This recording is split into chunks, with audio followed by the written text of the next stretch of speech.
Hello friends, कैसे हैं आप लोग। आज का टॉपिक है कर्म। कर्म ही हमारे भाग्य का निर्माणक है। हमें हमेशा कर्म प्रधान होना चाहिए।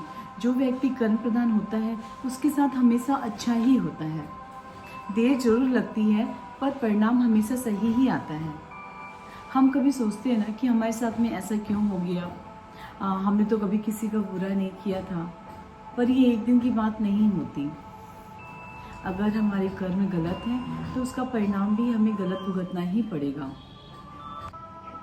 और किसी को 10 दिन के बाद, किसी को 10 महीने के बाद, किसी को 10 साल के बाद, किसी को अगले जन्म में भुगतना ही पड़ता है। कर्म ही धर्म के दर्शन करवाते हैं।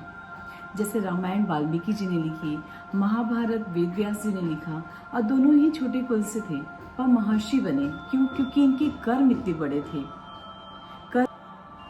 कर्म से ही कर्तव्य बनते हैं। अगर आपको फल की चिंता रहेगी तो आप कभी कर्म नहीं कर पाएंगे। कर्म वही व्यक्ति कर सकता है जो कुदरत के साथ में चलता हो। भटका हुआ मनुष्य तो हर समय परिणामों की चिंता करेगा। वो हर काम आधे अधूरे मन से करेगा, उसे तो सिर्फ परिणाम की चिंता रहेगी।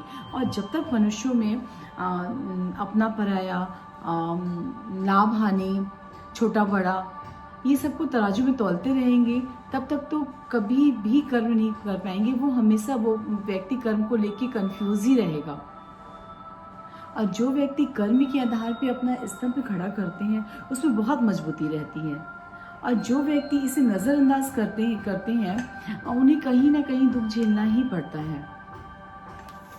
सब कर्मों का खेला है, इसे लौट के आना ही है।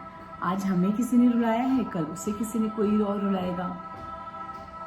आप लोगों ने देखा होगा किसी किसी के घर में बच्चे थोड़े से मंद बुद्धि हो जाते हैं, विकलांग हो जाते हैं। इनको देखते ही कलेजा मुंह को आता है। पर इनके माँ बाप के कर्म ऐसे थे कि उस बच्चे को उस घर में आना ही था। और उस बच्चे के पिछले जन्म के कर्म ऐसे थे कि उसे इस जन्म में भुगतना ही था।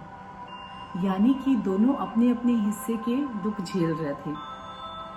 आपने कई बार देखा होगा, कई बच्चों के सर से माँ बाप का साया उठ जाता है। कई लेडीज़ बहुत छोटी उम्र में हस्बैंड को खो देती हैं।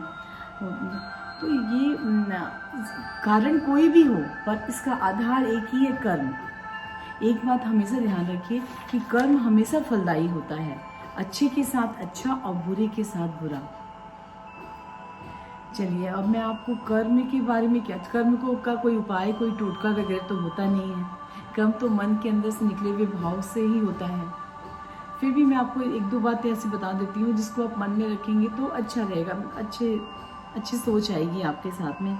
पहले तो ये, किसी भी व्यक्ति को देख के या थोड़ी सी गुफ्तगू करके उसके बारे में आप उसको जज मत करिए आप लोग। मैंने कई व्यक्तियों को देखा है जो किसी के बारे में गलत धारणा बना लेंगे, किसी को देखेंगे नहीं, किसी को समझेंगे नहीं और बस उसकी बुराई करना शुरू हो जाते हैं। इसे बंद करिए प्लीज़।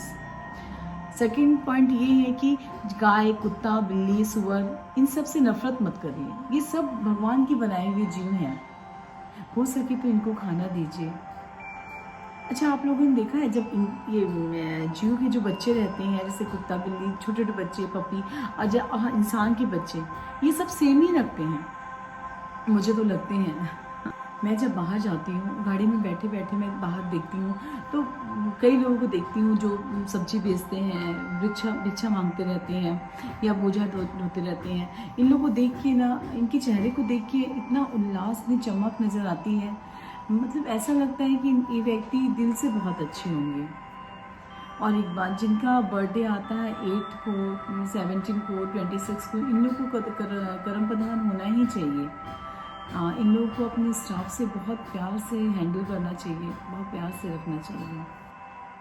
कर्म अच्छा बनाने के चक्कर में ऐसा नहीं कि हम किसी भी व्यक्ति पर अंधाधुंध विश्वास कर लें, पर यह भी नहीं कि उसे जानबूझ के हम उसे गलत साबित करें।